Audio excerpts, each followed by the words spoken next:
কত চাওয়া, কিন্তু একবার আমরা মনের ভুলেও আমরা এই কথাটা ভগবানকে বলি না যে দয়াময় এই জগতের মধ্যে আমি তোমার কাছে কোনো কিছু চাই না প্রভু, আমি শুধু তোমার কাছে এই বস্তু চাই, তোমার মধুমাখা কৃষ্ণ নামটা বদলে নিয়ে আমি দুই ফোঁটা নয় অশ্রু যেন তোমার চরণে নিবেদন করতে পারি।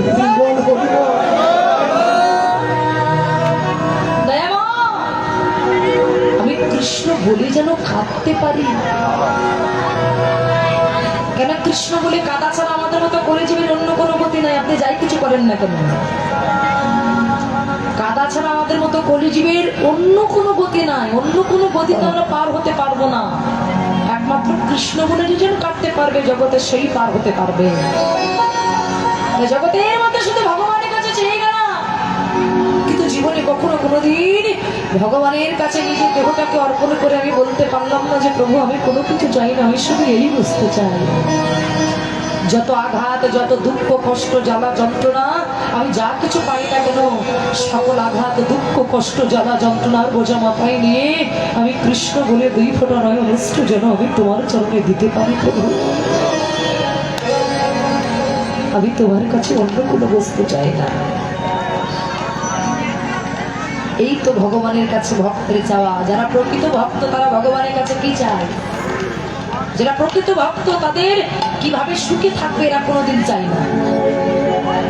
যারা প্রকৃত ভক্ত তারা ভগবানের কাছে কখনো কোনোদিন ধন ঐশ্বর্য চায় না। তারা ভগবানের কাছে ভালো মন্দ খেতে চায় না, ভালো মন্দ পড়তে চায় না, ভালো পোশাক তারা পরনে পরিধান করতে চায় না। তারা যারা প্রকৃত ভক্ত তারা ভগবানের কাছে একটাই চাওয়া, প্রভু আমি যেন কৃষ্ণ বলে কাঁদতে পারি।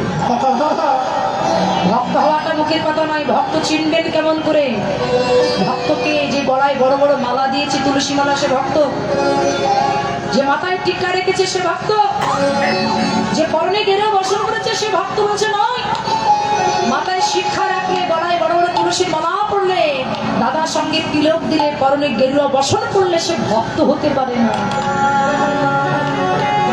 ভক্ত হওয়াটা অনেক কঠিন ব্যাপার। তাহলে ভক্ত চিনবো কেমন করে?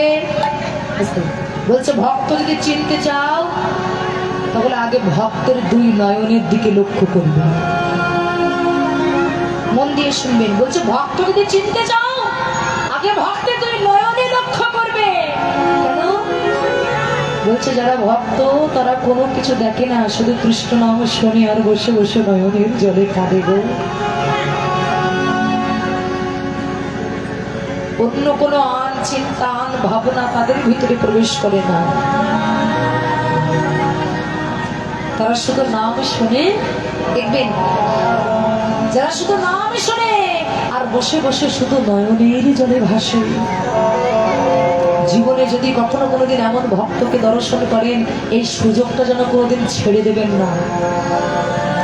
যদি কখনো কোনোদিন এমন ভক্ত দেখেন অন্তত কৃপা করে মাথাটা সেই ভক্তের চরণে নত করে দেবেন।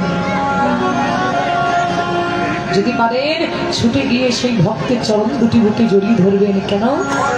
বলছে তোমার যদি কৃষ্ণ প্রেম না হয়, যদি তোমার কৃষ্ণ নাম শুনে যদি তোমার প্রাণ না কাঁদে, তোমার নয়নের অশ্রু যদি নিবেদন না হয়, তবে তুমি ভক্তের বাজারে চলে যাবে। জাগতিক জগতে পরশ পাথরের স্পর্শ লোহা যেমন সোনা হয়ে যায়, তেমনি ভক্ত পরশ মুনির পরশে যে জীবনে কখনো কোনোদিন কৃষ্ণ বল বলে না, যে জীবনে কখনো কোনোদিন হরি বল বলে না, কৃষ্ণ বলে যার প্রাণ কখনো কোনোদিন কাঁদে না, সে যদি একবার এই সাধুগুরু বৈষ্ণবের বাজারে যেয়ে যদি একবার বৈষ্ণবকে পরশ করতে পারে, জাগতিক জগতে পরশমণির স্পর্শে লোহা যেমন সোনা হয়ে যাবে, তেমনি ভক্ত পরশমণির পরশে তোমার ভিতরে একদিন হা কৃষ্ণ প্রাণ কৃষ্ণ বলে তোমার ভিতরে কেঁদে উঠবে। হরি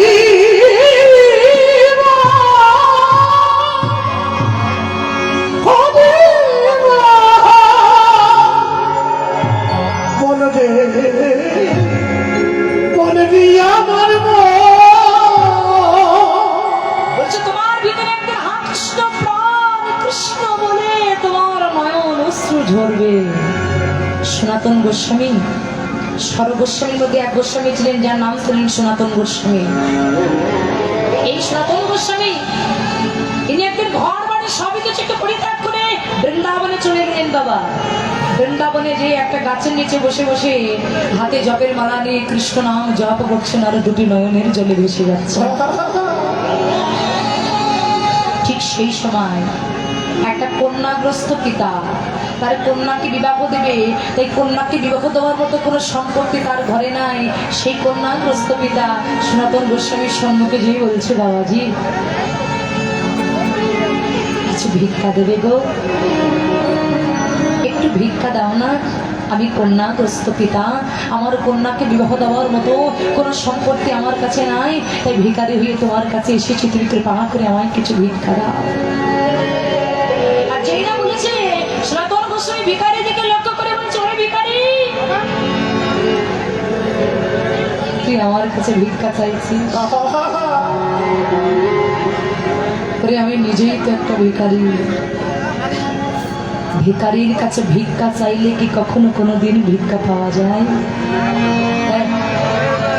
আমি তোকে কি ভিক্ষা দেবো রে? তোর ভিক্ষা দেওয়ার মতো কোনো বস্তু তো আমার কাছে নাই, তোকে আমি কি ভিক্ষা দেবো?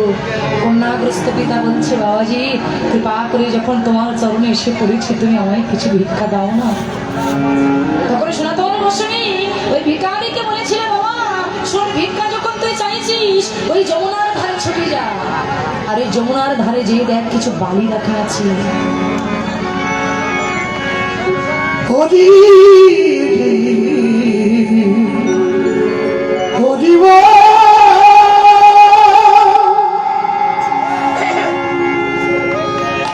হরি বলো রে।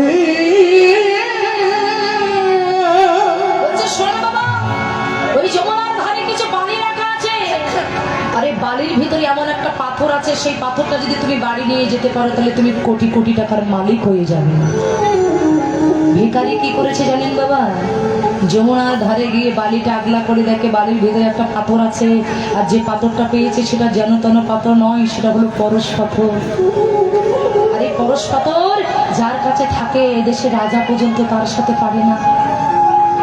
ভিখারি বালিটা আগলা করে পাথরটা হাতে নিয়ে মনে মনে চিন্তা করছেন, এখানে যে পাথরটা আছে বাবাজি তো জানে, বাবাজি যদি চাইতো পাথরটা তার ঘরে নিয়ে গেলে সে তো কোটি কোটি টাকার মালিক হয়ে যেতেন, কিন্তু এই পাথরের দিকে বাবাজির কোনো লক্ষ্য নয়। কেন? তাহলে আমার মনে হয় এই পরশ পাথরের চাইতে আরো কোনো অমূল্য রত্নই বাবাজির কাছে আছে গো। তার জন্য এই পরশ পাথরের মূল্য ওই বাবাজির কাছে নাই। ভিখারি কি করলো জানো বাবা? ওই পরশ পাথরটা ছুঁড়ে ফেলে দিলেন যমুনার জলে। যমুনার জলে পরশ পাথরটা ছুঁড়ে ফেলে দিয়ে ভিখারি ছুটতে ছুটতে এসে সনাতন গোস্বামীর চরণ দুটি জড়িয়ে ধরেছেন। বাবাজি কি গো বাবা, তুমি আমার কাছে চাইলে ভিক্ষা, আমি তো তোমায় ভিক্ষা দিলাম, তুমি আবার আমার কাছে ছুটে আসলে কেন? ভিখারি তখন সনাতন গোস্বামীর চরণ দুটি জড়িয়ে ধরে বলছে, বাবাজি যে ধনে হইয়া ধনী মনিকে মানো না মনি। বাবাজি গো, তুমি যে ধনে ধনী হয়েছ, একবার কৃপা করে তুমি আমাকে ওই ধনে ধনী করে দাও। আমি এই জাগতিক জগতের ধনে ধনী হতে চাই না। তাহলে যে এসেছে নিজের কন্যাকে বিবাহ দেওয়ার জন্য কিছু সম্পত্তি আদায় করতে, আজকে সে সনাতন গোস্বামীর চরণ জড়িয়ে ধরে বলছে, বাবা এই মায়ার সংসারে আমি আর ফিরব না। এই সংসারে আছে শুধু হাহাকার, দুঃখ, জ্বালা, যন্ত্রণা, কষ্ট। এর ভিতরে শান্তি নাই, আমি একটু শান্তির জায়গা খুঁজতে চাই। তাই বাবাজি আমি শান্তির জায়গা বেছে নিলাম তোমার মতো বৈষ্ণবের দুটি চরণ। তুমি কৃপা করে যে ধনী ধনী হয়েছে একবারই তুমি কৃপা করে ওই ধনে আমাকে ধনী করো। সনাতন গোস্বামী বলছে, বাবা আমি যে ধনে ধনী হয়েছি, এই ধনে যারা একবার ধনী হয়ে যায়, এই পার্থিব মায়াময় জাগতিক জগতের বিষয় বাসনা তার কাছে কোনো কিছু ভালো লাগে না। বলছে আমি তো ওই ধামটা চাই। বলছে তাহলে স্নান করে এসো যমুনা থেকে। যমুনা থেকে স্নান করে আসলেন, ওই ভিখারি কর্ণে কৃষ্ণ নাম দিয়ে দিলেন। আর ভিখারি সেই দিন থেকে আর কোনোদিন ঘরে ফিরে যায় নাই। সনাতন গোস্বামী চরণে তার দেহ যৌবন মনোপ্রাণ তিনি অর্পণ করে দিলেন। এই জন্য যদি কোনো ভাগ্যবান কোনো ভাগ্যবতী বিষয় বাসনাকে পরিত্যাগ করে একবার সাধুগুরু বৈষ্ণবের বাজারে যে যদি বৈষ্ণবের চরণে নিজের মাথাটাকে নত করে দিয়ে বৈষ্ণবের চরণ ধরে যদি কোনো ভক্ত একবার অঙ্গে পরশ করতে পারে, কেন আজকে এটা আমাদের জানতে হবে। শুধুমাত্র এই ভক্ত চরণ ধুলি অঙ্গে মাখবার জন্য আমাদের মতো জগজ্জীবকে শিক্ষা নয়, রাধারানী প্রেম ঋণ শুধু নয়, আজকে ভক্ত চরণ ধুলি অঙ্গে মাখবার জন্য আমার স্বয়ং ভগবান বৃন্দাবনকে পরিত্যাগ করে তিনি ভিখারির বেশে নদিয়ায় এসেছেন।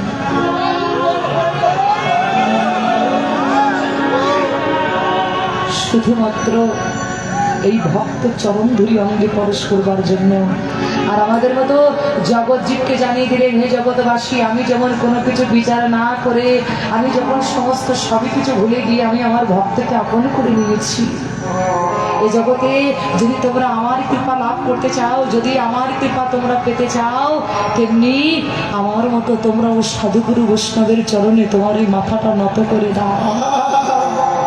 কেন না, যদি একবার সকল মান অভিমান ভুলে গিয়ে অভিমানের আসনটাকে পরিত্যাগ করে আমি কে, আমার কত টাকা আছে, কত গাড়ি আছে, কত বাড়ি আছে, এটা ভুলে গিয়ে কোন ভক্ত যদি ভগবানের চরণে নিজেকে অর্পণ করে শিশুর মতো মন নিয়ে, সরল মন নিয়ে ওই চরণে ওই চরণে কোনো ভক্ত যদি একবার এই দেহ সঁপে দিতে পারে, ওই চরণ আমরা পাবো না, কিন্তু ভক্ত চরণ তো পেয়েছি। ওই চরণে যদি কোনো ভক্ত একবার তার দেহটাকে সঁপে দিতে পারে, তাহলে কি হবে জানো? এই যে মানব বলে আমরা জন্ম পেয়েছি, এই মানব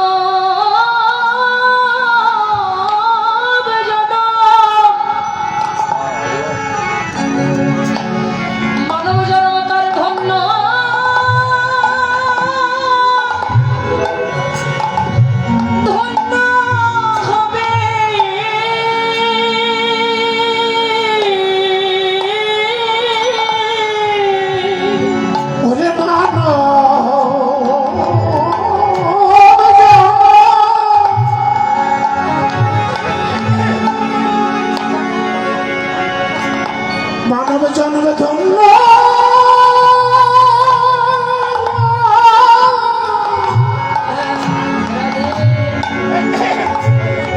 তারা ধন্য হবে এই বৈষ্ণব চরণে।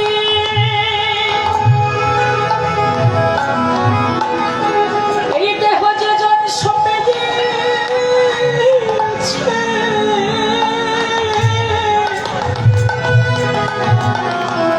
ও তারে মানব জনম ধন্য হবে।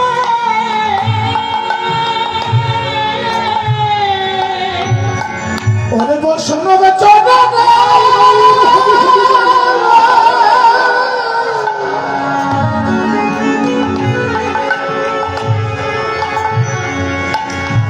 দেহকে সঁপে দিয়েছে,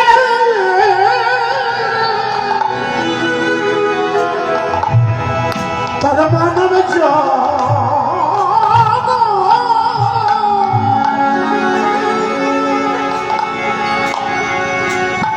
ধন্য হবে। ভাগ্যে এমন দিন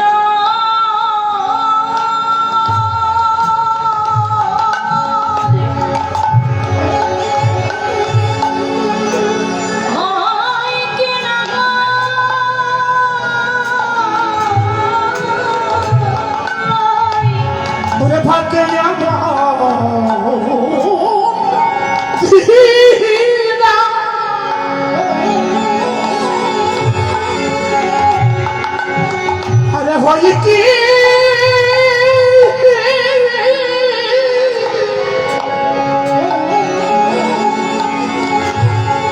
ওরে হয় কি না এই ভক্ত সঙ্গ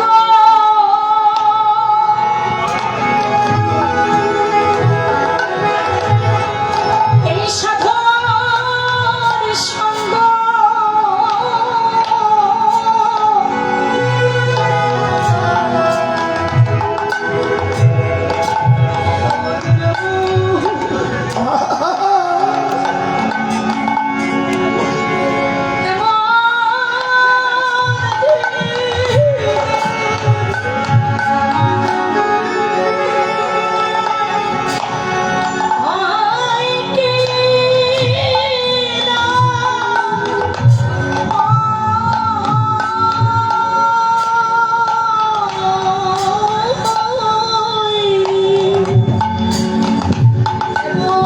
এমন ভক্ত সঙ্গ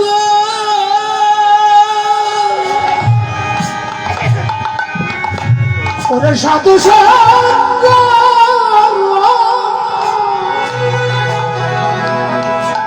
আর কি ভাগ্যে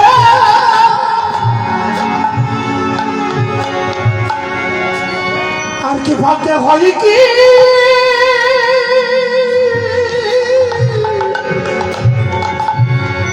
ওরে হয় কি না বহু ভাগ্যের ফলে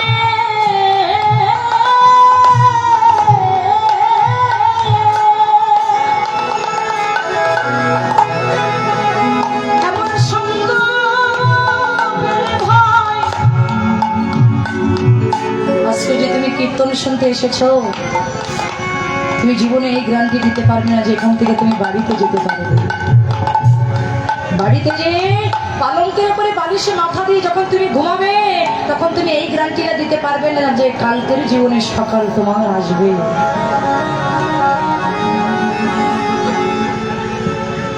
এই গ্যারান্টি জীবনে কেউ কখনো কোনোদিন দিতে পারে না। আমার জীবনের বেলা কখন কি আশ্চর্য ব্যাপার, একটা মোমবাতি যদি ধরানো হয়, মোমবাতির একটা নির্দিষ্ট টাইম আছে, এই টাইমের মধ্যে মোমবাতিটা নিভে যাবে, কিন্তু আমার মানব জীবনের কোনো নির্দিষ্ট টাইম নয়। এই জন্য জ্ঞানীগণ বলে গেলেন, তোমার জীবনে যে দিনটা পেয়েছো, যে দিনটা তুমি পাচ্ছ, সেই দিনটাকে তোমার জীবনের শ্রেষ্ঠ দিন তুমি মনে করো।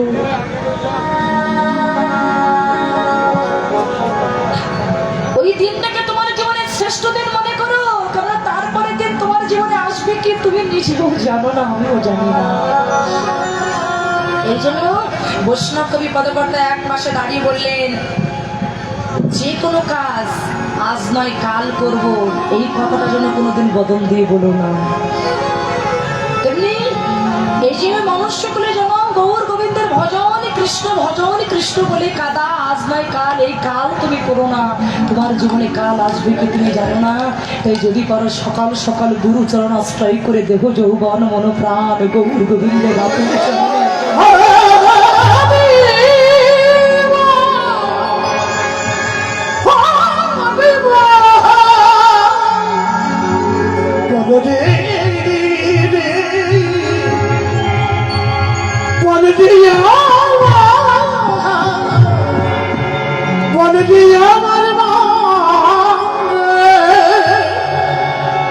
নিবেদন করে দাও এই চরণে।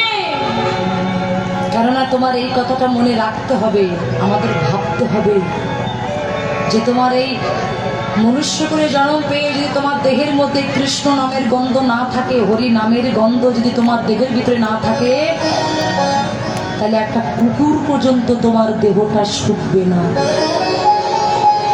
একটা কুকুর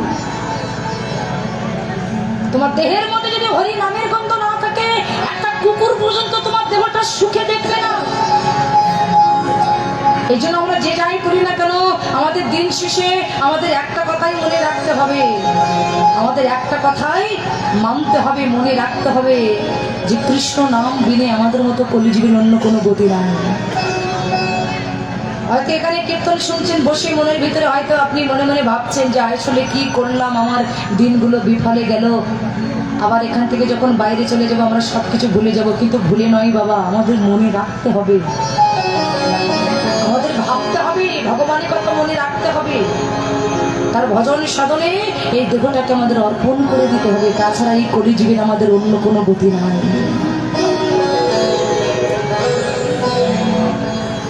তাই আজকে জগৎ জীবকে শিক্ষা দান করবার জন্য আজকে এমন ভগবান শ্রীধাম নবদ্বীপের মধ্যে সুরধ্বনি গঙ্গাটাকে দর্শন করে গৌর হরি মনে মনে চিন্তা করলেন যে এই হলো আমার সেই যমুনা। আর ফুল বাগানকে দর্শন করে গৌর হরি মনে মনে চিন্তা করলেন এই হলো আমার বৃন্দাবন।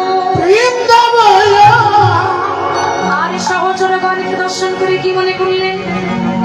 সহচরগণকে দর্শন করে গৌর হরি মনে মনে চিন্তা করলেন এরাই কি সেই বৃন্দাবনের ব্রজ গোপীগণ? আজকে সেই ভাব আর গৌরীর অন্তরে মনে করেছেন। কোন কথা? না, বৃন্দাবনের কথা গৌরীর অন্তরে মনে করেছেন। আর যখন বৃন্দাবনের কথা মনে করলেন তখন সেই ভাব বিভাবিত হয়ে মাদলের তালে তালে দুটি বাহুকে উত্তোলন করে গৌর হরি নৃত্য করছে। সুরধনের তীরে আজি বাজলো রে মাদল, সুরধনের তীরে আজি বাজলো রে মাদল, সুরধনের তীরে আজ বাজলো রে মাদল, সুরধনের তীরে আজি বাজলো রে মাদল, সুরধনের তীরে আজ বাজলো রে মাদল। নিতাই নাচে গৌর নাচে, নাচে গদাধর ধরে মাইনা, নিতাই নাচে গৌরী নাচে, নাচে গদাধর, নিতাই নাচে গৌর নাচে, নাচে গদাধর। ওরে নিতাই নাচে গৌর নাচে, নাচে গদাধর। তারই মধ্যে নৃত্য করে অতিরিক্ত সুন্দর, তার মধ্যে নৃত্য করে অতই সুন্দর, তার মধ্যে নৃত্য করে যতই সুন্দর, ওরে তার মধ্যে নৃত্য করে অতই সুন্দর, তার মধ্যে নৃত্য করে যতই সুন্দর। সুরধনের তীরে আজি বাজলো রে মাদল, সুরধনের তীরে আজ বাজলো রে মাদল, ওই সুরধনের তীরে আজি বাজলো বাজলো রে রে মাদল। নাচে রে গৌরাঙ্গ আমার সংকীর্তন মাঝে, গৌরাঙ্গ আমার সংকীর্তন মাঝে, নাচে রে গৌরাঙ্গ আমার সংকীর্তন মাঝে। ওরে নাচে রে গৌরাঙ্গ আমার সংকীর্তন মাঝে, রাঙা পায়ে সোনার নকুর রণঝন বাজে, রাঙা পায়ে সোনার নুপুর রুনুঝুনু বাজে, রাঙা পায়ে সোনার নুপুর রণঝন বাজে, ওই রাঙা পায়ে সোনার নুপুর রুনুঝুনু বাজে, রাঙা পায়ে সোনার নুপুর রণঝন বাজে। সুরধনের তীরে আজি বাজলো রে মাদল, সুরধনের তীরে আজ বাজলো রে মাদল, ওই সুরধনের তীরে আজি বাজলো রে মাদল। মাদলে তালে তালে মহাপ্রভু আমার নৃত্য করছেন। আর নৃত্য করছে কিনা অদ্বৈত। আচ্ছা বলুন তো বাবা, অদ্বৈত পূর্বজন্মে কে ছিলেন? কে বলতে পারে? একটু হাত তুলুন তো দেখি, অদ্বৈত পূর্বজন্মে কে ছিলেন? গণেশের ড্যাডি, হ্যাঁ, এতগুলো ভক্ত আছেন, কারো বলবার সাহস নাই? জয় রাধে। হ্যাঁ হ্যাঁ, বাহ। বলছি আস্তে, যারা সামনে বসে আছে তো কথা বললে হবে না। বলছে অদ্বৈত পূর্বজন্মে ছিলেন সদাশিব ভোলানাথ। তাহলে তিনি অদ্বৈত রূপে আসলেন কেন? অদ্বৈত রূপে কলিযুগে কেন আসলেন? এই ভোলানাথ, এই ভোলা মহেশ্বরীকে এক নাম আছে মৃত্যুঞ্জয়, যিনি মৃত্যুকে জয় করেছিলেন। 3 জন্মের মধ্যে যার কোনো মৃত্যু হয় না, 3 জন্মের মধ্যে যার মৃত্যু হয় না। এই ভোলা মহেশ্বরী ইনি কি করেছিলেন? ভগবান যখন বৃন্দাবনে রাসলীলা করেছিলেন, সেই রাসের দাঁড়ি কে ছিল জানো তো? কে ছিল? এই এত কথা বললে হবে না বলেছি, কিন্তু একবার আস্তে আস্তে কথা বলো, আমার সমস্যা হচ্ছে। বলছে রাসের যিনি দাঁড়িয়ে ছিল তিনি কে? রাসের যিনি দ্বার রক্ষা করতেন তিনি কে? না, শ্রীকৃষ্ণ নয়। রাসের যিনি দ্বার রক্ষা করতেন, শুধু তো শুনলে হবে না, এই কান দিয়ে শুনলাম আর এই কান দিয়ে বের করলাম, এটা তো করলে হবে না। হ্যাঁ, রাসের যিনি দ্বার রক্ষা করতেন তিনি কে? তিনি হলেন যোগ মায়া যোগের শরীর, যিনি হলেন দুর্গা দেবীকে। দুর্গা দেবী। আচ্ছা বলুন, এই দুর্গা দেবীর কয়টা নাম? অনেক মেলা। মা দুর্গার কয়টা নাম কে বলতে পারেন? হাত তুলবেন। মা দুর্গার কয়টা নাম কে বলতে পারে? তোমরা না, আমার ইসলামে যারা ছেলে কেউ বলবে না, ভক্তরা বলবে মা দুর্গার কয়টা নাম। হ্যাঁ, আরে সে তো অনেক, সে অনেকটা মানে কয়টা? জয় রাধে বলছে, মনে রাখবেন মা দুর্গার 108টা নাম। কয়টা কয়টা বললাম? 108টা। এই 108টার মধ্যে মা দুর্গার একটা নাম আছে গৌরী দেবী। গৌরী নাম আছে না? এই ভগবান যখন ওই রাসের বাঁশি বাজাতেন, তখন সেই বাঁশি ধরে শ্রবণ করে এই গৌরী দেবী তার স্বামী ভোলাকে সেবা দিয়ে সন্তুষ্ট করে ওই বাঁশি ধরে শ্রবণ করে তিনি চলে যায়। এই ভোলা মহেশ্বর একদিন মনে মনে চিন্তা করছি, এই দুর্গা দেবী প্রত্যেকদিন আমাকে ঘুম পাড়িয়ে রেখে কোথায় যায়, আমাকে একটু দর্শন করতে হবে। হ্যাঁ, যে কোথায় যায়। এখন ভগবান যখন বাঁশি বাজিয়ে দিলেন, সেই বাঁশি ধরে শ্রবণ করে প্রতিদিনের নয় আজ ভোলা মহেশ্বর ঘুম পড়ানোর ছলা করে ঘুম পড়ে আছে। কিন্তু বাবা, কেউ যদি জেগে জেগে ঘুমায় তাহলে তাকে তো আর ঘুম পড়ানো যায় না, কিন্তু যায় ভোলা মহেশ্বর তো জেগে জেগে ঘুমাচ্ছে। আর দুর্গা দেবী মনে মনে চিন্তা করলেন, স্বামী আমার ঘুম পড়েছে, তাহলে আর দেরি নাই। আর ভগবান যেন বাঁশি বাজায়, ওই বাঁশি ধরে শ্রবণ করে গৌরী দেবী চলেছেন। নেচে নেচে যাই গৌরী, নেচে নেচে যাই, নেচে নেচে যায় গৌরী, নেচে নেচে যায়। নেচে নেচে যায় গৌরী, নেচে নেচে যায়। ওই নেচে নেচে যায় গৌরী, নেচে নেচে যায়। আমার ভোলা না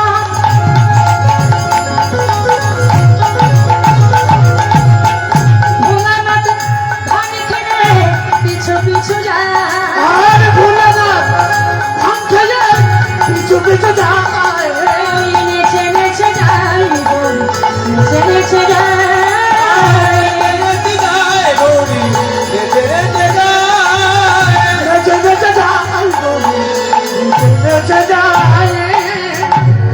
নাচতে নাচতে দুর্গা দেবী গিয়ে রাসের যে দ্বার, সেই দ্বারটা রক্ষা করছেন, লক্ষ্য করবেন। আর ভোলা মহেশ্বর মনে মনে চিন্তা করলেন, এই ভগবান কেমন করে রাস লীলা করে আমাকে একটু দেখতে হবে। তাই দর্শন করবে বলে ভোলা মহেশ্বর কি করলেন? একটা শ্বেত গোপিনী বেশ ধারণ করলেন। আমি ছোট করে বলছি, একটা শ্বেত গোপিনী বেশ ধারণ করে রাস মঞ্চে প্রবেশ করলেন। আর যারা রাস মঞ্চে প্রবেশ করেছে বাবা, সঙ্গে সঙ্গে রাসের চক্রটা থেমে গেছে। যে রাসের চক্র ঘুরছিল, সেই চক্র হঠাৎ করে থেমে গেলেন। আর যেটা থেমে গেলেন, ভগবান বলছে, এই শোনো, আমার মনে হয় এখানে কোনো কাম পুরুষের আগমন হয়েছে। মনে রাখবেন, যার ভিতরে কামের গন্ধ আছে, রাসে তার কোনো অধিকার নাই। ভোলা মহেশ্বরের মতো ভক্ত, তাই সে মহারাসে অধিকার পায় না। বলছে, আমার মনে হয় আমার এই রাসে কোনো কাম পুরুষের আগমন হয়েছে। এবার ভগবান একা করে দিয়েছে, এই তোমরা সবাই গোপী তো? তোমরা সবাই গোপী তো? হ্যাঁ, হ্যাঁ, সবাই গোপী। এই গোপী তো? একা করে জিজ্ঞাসা করছে, এই তুমি কোন গোপী? অরিজিনাল গোপী। আর যে জিজ্ঞাসা করছে, বলছে তোমরা যদি সবাই গোপী হবে, তাহলে আমার রাসের চক্র করে তুমি গেল। এটা জানি না। হঠাৎ করে ভগবান ভোলা মহেশ্বর দিকে লক্ষ্য করলেন যে ভোলা মহেশ্বর একটা মাথায় কাপড় দিয়ে শ্বেত গোপিনী বেশ ধারণ করে দাঁড়িয়ে আছে। ভোলা মহেশ্বরের কাছে গিয়ে ভগবান জিজ্ঞাসা করেন, যে গোপী তুমি কোথা থেকে এসেছো, তোমার বাড়ি কোথায়? আর এমন করে মাথায় কাপড় দিয়ে তুমি কেন দাঁড়িয়ে আছো, কে তুমি? ভোলা মহেশ্বর তো তার মুখটা দেখাবে না। হ্যাঁ, ভগবান আস্তে আস্তে ভোলা মহেশ্বরের পাশে যেই বলছে, আচ্ছা গোপী, এই যে তুমি এই অবস্থায় রাস মঞ্চে প্রবেশ করেছো, আরে যদি কোনো মিনি ঘটনা ঘটে যায়, এই অবস্থা মানে কি জানেন তো? ভোলা মহেশ্বরের পেটটা তো এই মোটা, আরে পেটের পরে বাবা যেই না কাপড় দিয়েছে, দেখে মনে হচ্ছে ঠিক 10 মাসের গর্ভবতী। হ্যাঁ, ভোলা মহেশ্বরের মাথায় হাত দিয়ে ভগবান আশীর্বাদ করলেন, আমি তোমার মাথায় হাত দিয়ে আশীর্বাদ করলাম, আস্তে তুমি একটা সুসন্তানের জননী হবে। আর এই বলা মাত্রই ভগবান বুঝতে পেরেছে যে ভোলা মহেশ্বর এসেছে। ওই ভোলা মহেশ্বরের পিছনে যে ভোলা মহেশ্বরের ঘুমটাটা টেনে খুলে দিল। আর যেই না ঘুমটা টেনে খুলে দিলেন, বললেন, দেখলেন এসেছে দেবাদিদেব মহাদেব এসেছে। ভোলা মহেশ্বরকে দর্শন করে ভগবান চিৎকার করে বললেন, ভোলা, এই ভোলা, তোমার এত বড় স্পর্ধা, তোমার মতো একটা কাম পুরুষ হয়ে তুমি এই রাস মঞ্চে প্রবেশ করেছো। ভোলা মহেশ্বরকে ডেকে ডেকে বলছে, প্রভু গো, আমার অনেক দিন থেকে মনে বড় ইচ্ছা, আমি একটু তোমার রাসলীলা দর্শন করব প্রভু, তাই তো এসেছি। তুমি আমাকে তাড়িয়ে দিও না প্রভু। বলছে, শোনো ভোলা, আমার এই রাসলীলা দর্শন করে তো দূরের কথা, এই রাসলীলা শ্রবণ করিবার মতো যোগ্যতা তুমি অর্জন করতে পারো না। তাই শোনো ভোলা, এই গোপী বেশ ধারণ করে তুমি আমার গোপীকে অসম্মান করেছো, তাই আমি তোমাকে অভিশাপ দিলাম, আগত কলিযুগে তোমার নরকুলে জন্ম হবে, তোমার নাম হবে অদ্বৈত। আর যেই না বলেছিলেন, তখন ভোলা মহেশ্বর ছুটতে ছুটতে গিয়ে প্রভুর চরণ দুটি বুকের ভিতরে জড়িয়ে ধরে বলেছিলেন, প্রভু গো, তুমি আমার যে কোলে জন্ম দাও, আমার তাতে কোনো অসুবিধা নাই, তবে তুমি আমার এই আশীর্বাদ করো, তুমি যেখানেই জন্ম দাও তোমার এই নাম যেন আমি কোনোদিন ভুলে না যাই। তবে আমিও তোমাকে কথা দিলাম, আজকে তুমি যখন আমাকে অদ্বৈত রূপে জন্ম দিলে, আর আমিও তোমাকে কথা দিলাম, আমি অদ্বৈত রূপে কলিযুগে যাব, তবে আমি সাধনা করে তোমাকেও নিয়ে আসবো। এই যে গৌরাঙ্গ মহাপ্রভু এসেছেন, এই অদ্বৈত কি করতেন, ওই সুরধনী গঙ্গার ঘাটে বসে করে গঙ্গার জল তুলসী পত্র নিয়ে গৌর এসো বলে সাধনা করে গৌর হরিকে তিনি ডেকে এনেছেন। এই জন্য তাকে গৌর আনানিধি বলা হয়। তো বলছো, প্রভু আর একটা কথা, এই বৃন্দাবনে যখন আমি তোমার রাসলীলা দর্শন করতে পারলাম না, তাহলে কলিযুগে যেও যেন আমি তোমার রাসলীলা দর্শন করতে পারি, আমার মনের আশাটা তুমি পূর্ণ করো। তখনই ভগবান ভোলা মহেশ্বরকে ডেকে বলেছিলেন, ভোলা, আমি তোমাকে কথা দিলাম, এই বৃন্দাবনে করেছি আমি নিত্য রাস। মনে রাখবেন কি বললেন, বৃন্দাবনে করেছি আমি নিত্য রাস, আর কলিযুগে যে করবো আমি হরিনাম সংকীর্তন রাস, সেই রাসে তুমি অধিকার।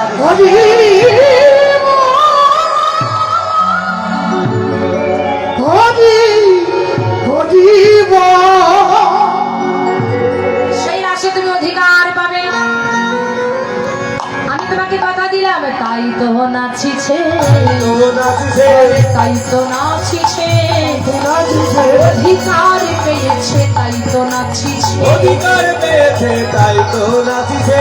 আজকে অদ্বৈত নৃত্য করছে কেন বলছে, অধিকার পেয়েছে তাই নৃত্য করছে। আর ভক্তগণ সবাই যদি বাহু উত্তোলন করে নৃত্য করছে, হরিনাম করছে, তাহলে গৌরাঙ্গ মহাপ্রভুর ভক্ত যারা, তারা সবাই যদি বাহুকে উত্তোলন করে হরিনাম করছেন, আর আমার যারা ভক্ত আছে তারা কি করবে, ঘুমাবে। হ্যাঁ, তাহলে চলুন আমরা একটু সবাই একটু আনন্দ করি। হ্যাঁ, গৌর হরি ভক্ত যারা তারা হরিনাম করছে, আজকে আমরাও সবাই দুটি বাহুকে উত্তোলন করে তার জন্য আমরা নিবেদন করবো। কেমন করে বলছে, ভগবানের নামটা করতে গেলে কেমন করে করতে হবে, ছলো ছলো নয়নে হাসি মাখা বদনে। বলছে ভগবানের নাম যখন তুমি করবে, তোমার নয়নটা থাকবে ছলো ছলো, আর বদনটা থাকবে হাসি মাখা। ছলো ছলো নয়নে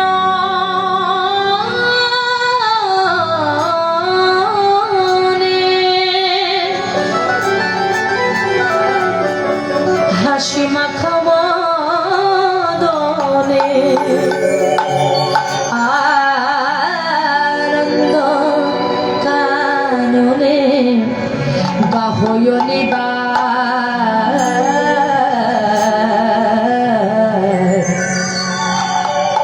আমরা সবাই যদি বাহু তুলে বলতে পারি, কি কি বলবো, হরি বল হরি বল মন